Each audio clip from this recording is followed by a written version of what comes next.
Lauren Dowden with Conduit News, and once again we have FOIA expert and law professor Robert Steinbuch joining us here today to talk about, of course, our Arkansas Sunshine Law and most recently controversies surrounding Lectern Gate. Hi, Robert. Thanks for joining us. Hey, Jenny, how are you today? I'm doing well. Thank you so much for once again joining us. You're becoming a bit of a regular here on Conduit. I'm going to have to set up camp. I think so. Well, I really appreciate just the insight that you provide, especially when it comes to our Freedom of Information law here in Arkansas. I want to talk about, again, just our special session, the constitutional amendment, and then, you and I were talking a bit off camera. Something that really came out of the special session was this issue of the lectern that was purchased by the governor's office.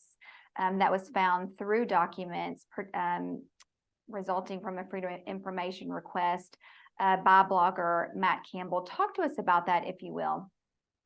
Well, I think it's really telling. There's a lot of politics involved, and we'll talk a little about that. But the bottom line is that the Freedom of Information Act worked, and it worked for everyone, in fact, right? Because this request for information was made. And then the administration said, oh, yes, now that we're looking over these documents, we realized it was billed to the wrong account. And then they billed it to the private account belonging to the Republican Party rather than to the government. And so the FOIA resulted in saving taxpayers $20,000. And the administration says it was a mistake. And that's what transparency does. It shines the light on the operations of government.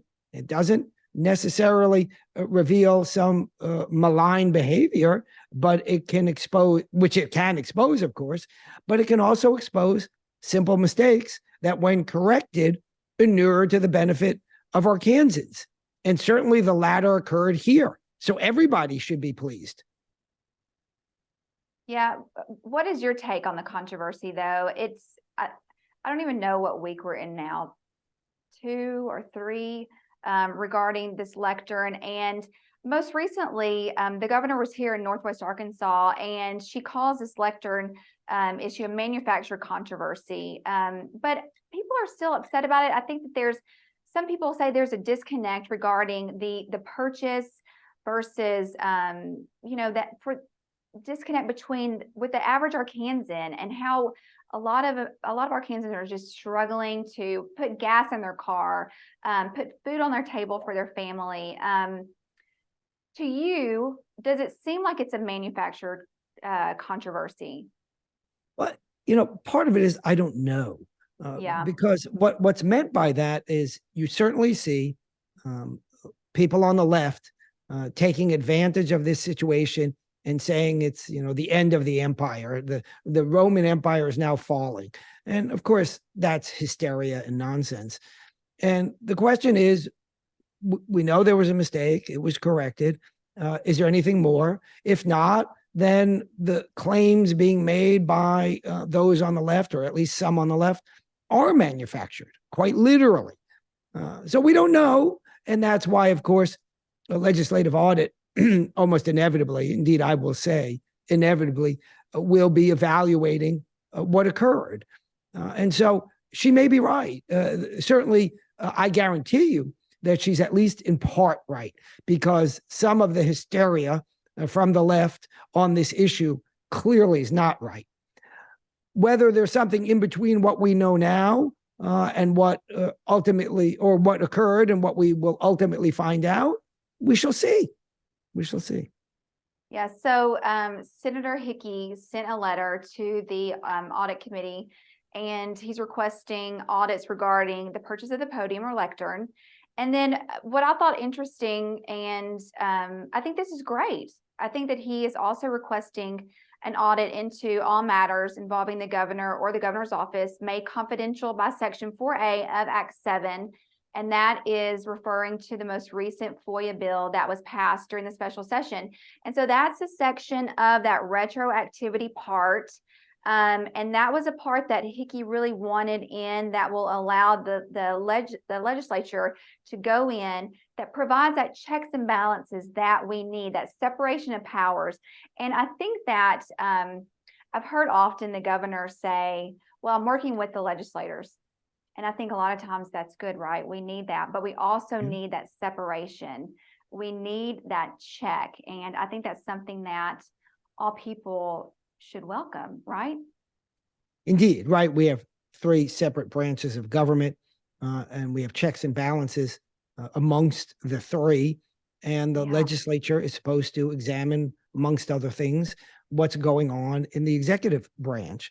And with this retroactive provision, there was a question as to whether there was any particular information that was being shielded that shouldn't be shielded or should be evaluated at least by the legislature. And it looks like Senator Hickey wants to do the latter. And I think that's a good thing. Yeah, I think it is a good thing, because I think that this happened it was just fast and furious. A lot of Arkansans had so many concerns. Legislators had concerns. Is something being hidden in this piece of legislation? And I think with this, not only will it help answer a lot of questions that so many people had, but I believe Hickey even said this, and I don't want to put words in his mouth, maybe he didn't, but it will provide a blueprint moving forward, what this will look like, what the audit will look like. And I think it will just help put a lot of theories to rest as well. Yeah, look, I have no idea what it's going to produce, and I don't want to speculate because I have not even a seed to germinate. But I certainly don't expect that it's going to produce a bunch of wrongdoing. I don't have that expectation about this administration. And if indeed that's what occurs, meaning the Legislative Audit Committee reviews all of this material and says everything was fine, that's good news. But that process remains important. And that's also kind of a failing of those FOIA foes in the legislature and elsewhere, when you hear them sometimes say, well, you know, John Smith made a request for these records. We produced 1,000 pages, and then he didn't do anything with it. He recognized that we didn't do anything wrong. So journalist A didn't write a story, or citizen B didn't make a posting, because he saw what we were telling him all along, that we were doing the right thing. Sorry, you don't get it. The thing about the FOIA is it's to confirm whether there's good behavior and expose whether there's bad behavior. So if at the end of every year, say a journalist makes a request for particular information, and every year that information shows no wrongdoing whatsoever, that's good news. And that process needs to happen, because when you stop having those requests being made, and therefore the productions show no wrongdoing, guess what? The absence of the productions will result in actual wrongdoing. So that process of, hey, I want to see these records, here they are, there's nothing wrong in them, that is what keeps us from having more problems in every level of government, state, county, and local. One criticism of the governor during the campaign was she was not accessible to local and state media.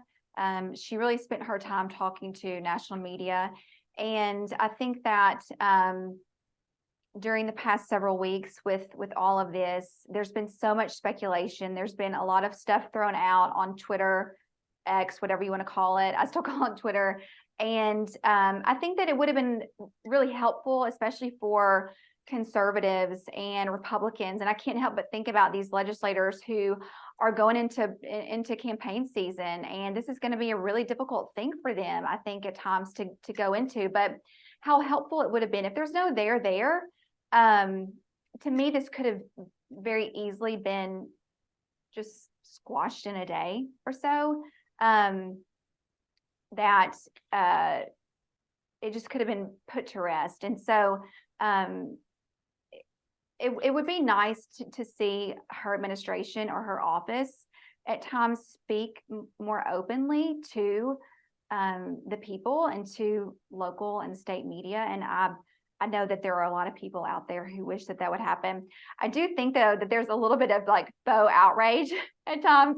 We were talking about this here at Conduit, and I don't remember. Maybe you can like help jog my memory. Do you remember any of this outrage whenever Hutchinson was in office and he was handing out taxpayer money to entice Chinese corporations to come here to Arkansas? Do you remember?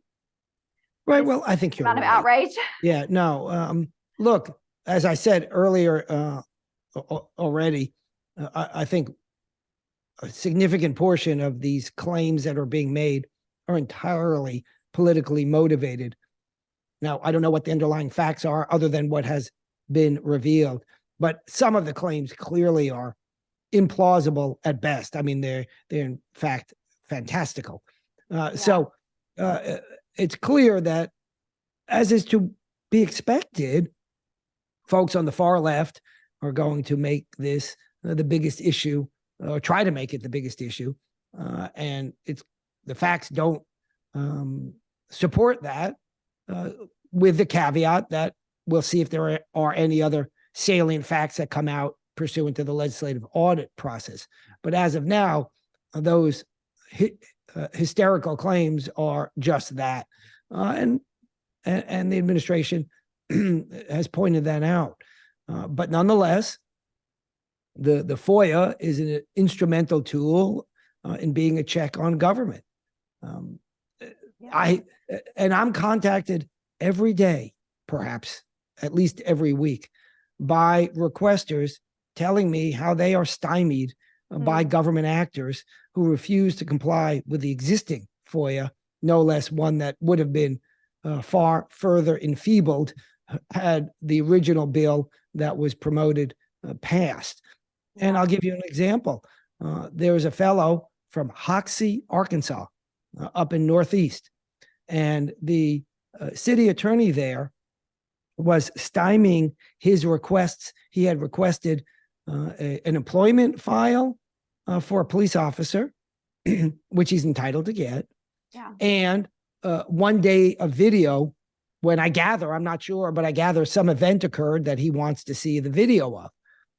And this took place just prior, he started, I believe, just prior to the special session. So the city attorney up there, a person by the name of Nancy Hall, said, well, I'm not going to give you anything during the legislative session because they're working on the FOIA. Law doesn't work that way, right? Yeah. She's a lawyer. So, it's sort of like saying, well, I heard that the legislature is considering legalizing marijuana. So what I'll do is I'll tell the cop, you can't arrest me right now that it's illegal because they may change it. That's not how law works. And so it's really a bizarre comment. Anyway, this requester only contacted me after the session. And then I read through this exchange. So I wrote to Nancy Hall and I said, Ms. Hall, the legislative session is over, notwithstanding that you were wrong anyway. So produce these records.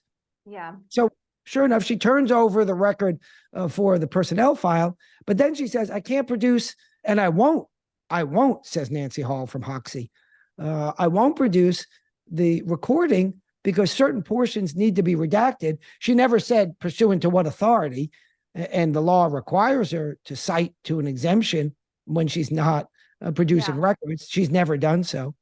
But she says in any event, even if she had cited to an exemption, she wouldn't produce it because she doesn't have the software to redact it.